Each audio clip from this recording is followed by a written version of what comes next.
और हम लोग के जिलाधिकारी महोदय से इस बारे में बात भी हुई है कि वो प्रस्ताव हम लोग फिर से शासन भेजेंगे, बोर्ड ऑफ रेवेन्यू भेजेंगे और वहाँ से जैसे कोई धनराशि स्वीकृत होती है या फिर और निर्देश आता है आप लोगों के लिए जो ये बात की जा रही है उस पर हम लोग आगे बढ़ जाएंगे। तो वो भी सरकार की जमीन थी जहाँ पर लोगों ने चैम्बर बनाए थे। यदि चैम्बर आपको नहीं बनने देने थे तो वहाँ पहले 200 चैम्बरों को स्थापित नहीं होने देना चाहिए था। एक पहले दिन से ही चैम्बरों को रोक देना चाहिए था। यदि बन गए तो उनको इस तरह से अचानक बिना नोटिस के उसके बिना उखाड़े नहीं जाने चाहिए थे। और यदि उखाड़े गए हैं तो उनको पूरा स्थापित करने की आप व्यवस्था बताएं, किस तरीके से पूरा व्यवस्था बनेगी, तब ये आंदोलन हम लोगों का साबित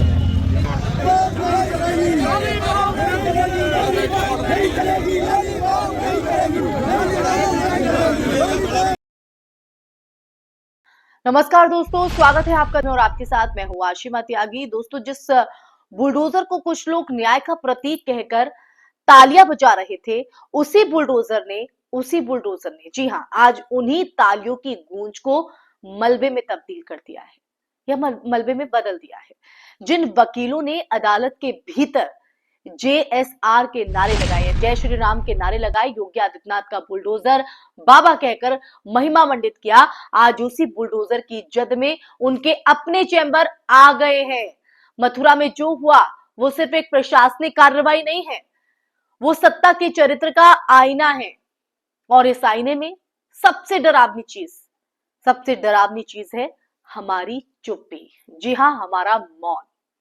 आज शायद उन लोगों को समझ में आ रहा होगा कि जो नारे उन्होंने लगाए, जो उन्होंने महिमा मंडित किया, वो कहीं ना कहीं आज उन्हें इस तरह से बीच चौराहे पर ला खड़ा करा है। मथुरा में करीब 300 वकीलों के चैम्बर पर बुलडोजर चला दिया गया है। अब ये वकील कौन है? ये वही वकील हैं जिन्हें लंबे समय तक लगा कि बुलडोजर सिर्फ दूसरों के लिए है। गरीब, अल्पसंख्यक, असहमत या सत्ता से सवाल पूछने वालों के लिए ये बुलडोजर कार्रवाई है। लेकिन सत्ता का बुलडोजर किसी का भी सगा नहीं होता, जिसका प्रमाण आज मथुरा में दिखा। आज वही वकील सड़क पर खड़े हैं जिनकी पत्रावलियां गायब, लैपटॉप, पंखे, कुर्सियां और जरूरी सामान चोरी हो चुका है। और इस पूरे बवाल पर आप देखिए, गोदी मीडिया की चुप्पी कान फाड़ने वाली है। जी हां, कान फाड़ने वाली। तो देखिए, सबसे पहला सवाल जो है वो ये कि क्या ये कार्रवाई संवैधानिक है? भारत का संविधान कानून के शासन यानी रूल ऑफ लॉ की बात करता है, ना कि कार्यपालिका के फरमान की। किसी भी ढांचे को हटाने से पहले नोटिस, सुनवाई, अपील का जो अधिकार है वो होता है। ये सब जो संवैधानिक प्रक्रिया का हिस्सा होता है। दोस्तों, सुप्रीम कोर्ट बार बार कह चुका है कि बुलडोजर जस्टिस कानून नहीं, अराजकता है। फिर भी उत्तर प्रदेश में इसे त्वरित न्याय के नाम पर सामान्य बना दिया गया और एक के बाद एक इस तरह की तस्वीर दिखाई देती है। अब दूसरा सवाल, क्या ये चयनात्मक कार्रवाई है? बीते सालों में अगर देखें दोस्तों, तो हमने देखा है कि बुलडोजर अक्सर एक खास पहचान पर रुकता रहा। तब कई वकील, बुद्धिजीवी और मीडिया के हिस्से चुप रहे, बल्कि समर्थन में खड़े भी दिखे। अदालतों में नारेबाजी हुई, कानून की गरिमा को राजनीति की भीड़ में धकेल दिया गया। और आज जब वही मशीन वकीलों के चैम्बर तक पहुंची तो अचानक सवाल उठने लगे, नोटिस कहां है, सुनवाई क्यों नहीं हुई? यही तो विडंबना है दोस्तों, यही विडंबना है। जब तक आग पड़ोसी के घर पर लगी तब तक सब तमाशबीन थे, क्योंकि उन्हें पता था कि उन्हें ये लग रहा था कि उनका कुछ नहीं बिगड़ने वाला। अब तीसरा मुद्दा, सुरक्षा और जवाबदेही का। कार्रवाई के बाद वकीलों की जो फाइलें हैं, लैपटॉप है, सामान है, वो गायब होना सिर्फ लापरवाही नहीं, गंभीर आपराधिक चूक है। अदालतों से जुड़े दस्तावेज सार्वजनिक रिकॉर्ड का हिस्सा होते हैं, उनका गायब होना न्यायिक प्रक्रिया पर सीधा हमला है। क्या किसी ने इन चोरी और नुकसान की FIR, जांच और जवाबदेही की बात की? नहीं। या फिर बुलडोजर के शोर में ये सवाल भी दबा दिए जाएंगे ऐसे ही? और देखिए, चौथा और सबसे अहम, मीडिया की भूमिका। अगर यही घटना किसी और समुदाय या विपक्षी समूह के साथ होती तो स्टूडियो चीख चीख कर कह रहे होते, प्राइम टाइम चल रहा होता, ब्रेकिंग न्यूज बन रही होती बिग स्क्रीन पर। लेकिन यहां यहाँ खामोशी है।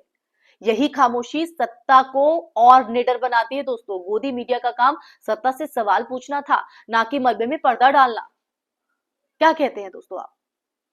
न्यायपालिका और वकीलों के लिए चेतावनी। ये घटना वकीलों और न्यायपालिका के लिए भी चेतावनी है, क्योंकि अदालतों की हम बात करें, अदालतें तभी मजबूत रहती हैं जब वो सत्ता से दूरी बनाए रखती हैं। नारे अदालत की गरिमा नहीं बढ़ाते हैं, संविधान की रक्षा बढ़ाती है। जी हाँ, आज अगर वकील अपने चैम्बर टूटने पर न्याय मांग रहे हैं तो उन्हें ये याद रखना होगा कि यही न्याय कल दूसरों के लिए भी चाहिए था जब आप हंस रहे थे। कानून का हथियार अगर तालियों के लिए इस्तेमाल होगा तो वो अंततः तालियां बजाने वालों की ओर भी मुड़ेगा। इसी बात को समझना था।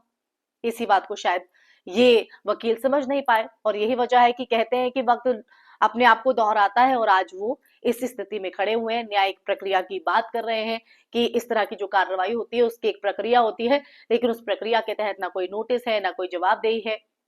तो ऐसे में अब ये वकील क्या वो सवाल खड़ा कर सकते हैं जो कुछ साल पहले खुद चैम्बर में खड़े होकर नारेबाजी करते हैं, बुलडोजर कार्रवाई को सही ठहराते हैं, लेकिन आज जब वो खुद बुलडोजर उनके ऊपर चला तो उन्हें सब कुछ याद आने लगा।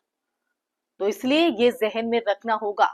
तो दोस्तों, मथुरा का ये जो मलबा है वो सिर्फ ईंट पत्थर नहीं है। सबसे पहले तो यही समझिए, ये उस भ्रम का मलबा है कि सत्ता का बुलडोजर हमारा है, हम पे नहीं चलेगा, हम पे कोई असर नहीं करेगा। बुलडोजर का कोई धर्म, कोई दोस्त, कोई स्थायी दुश्मन नहीं होता। उसे बस रास्ता चाहिए, वो उस पर चलता जाएगा। सवाल यह है कि क्या हम अब भी चुप रहेंगे या संविधान के साथ खड़े होंगे, उसके साथ चलेंगे? क्योंकि आज बुलडोजर वकीलों के चैम्बर पर चला है, कल वो न्याय के दरवाजे पर भी दस्तक दे सकता है। इसमें कोई दो राय नहीं, कोई दो राय नहीं। और तब शायद सवाल पूछने के लिए कोई बचे ही ना। तो आप ही तय कीजिए दोस्तों कि जो बुलडोजर लगातार गति पकड़े हुए है, जो त्वरित कार्रवाई के तौर पर सामान्य रूप में देखा जाता है, जो वकील कुछ साल पहले इस कार्रवाई को लेकर समर्थन में खड़े थे, नारेबाजी कर रहे थे, आज वो खुद इस कार्रवाई का हिस्सा बन गए, उन पर ये पीला पंजा चला है। तो ऐसे में इसको आप किस तरह से देखते हैं? इसी सवाल के साथ मैं इस चर्चा पर यही विराम लगाऊंगी दोस्तों। जो सच आज इस चर्चा के माध्यम से मथुरा में जिस तरह से कार्रवाई हुई है, आप इसको किस तरह से देखते हैं? साथ ही मेरी बात से कितना इत्तेफाक रखते हैं, कमेंट बॉक्स में कमेंट करके जरूर बताइएगा, क्योंकि आपकी राय, आपका नजरिया, आपके विचार देश के लिए बहुत महत्वपूर्ण है। तो इसलिए अपनी राय ज्यादा से ज्यादा शेयर कीजिए दोस्तों, और हमारे चैनल को सब्सक्राइब भी कीजिएगा, इस वीडियो को ज्यादा से ज्यादा शेयर भी कीजिएगा। फिर हाजिर होंगी ऐसा ही सच का संवाद लेकर, तब तक के लिए अपना ख्याल रखिए। जय हिंद, जय भारत, नमस्कार।